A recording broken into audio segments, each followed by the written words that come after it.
এটা হচ্ছে মোর বন্ধুর বউ আদা ছুয়া আর এ হচ্ছে মোর দাদা ছুয়া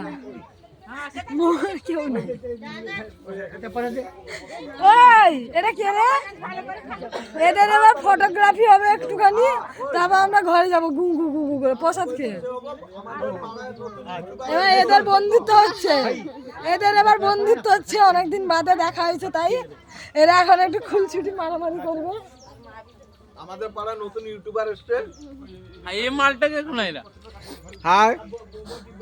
নতুন ইউটিউবার ফেসবুকার সবাই সাপোর্ট করবে লাইক করবে শেয়ার করবে কমেন্ট করবে বেশি বেশি করে দাদা আমাদের অনেক বড় ইউটিউবার তোমরা কি চেনো আমার কমেন্ট করবে পুষ্পাঞ্জলি হয়ে গেছে এই প্রসাদ খাচ্ছি তোমরা সবাই আসো দাদা আমাদের অনেক বড় ইউটিউবার ঠিক আছে দাদা বলে দিয়েছে করে তোমরা দিবে সবাই চলে আসবে লাইক শেয়ার কমেন্ট করে দিবে আর দাদা এখানে প্রসাদ আগে আগে খেয়ে নিচ্ছে আমার পুজো হয়ে গেছে হ্যাঁ তো আমরা এবার খাবো এখানে এই দেখো প্রসাদ বাচ্চা আছে কাচ্চারা সব খাচ্ছে ঠিক আছে চলো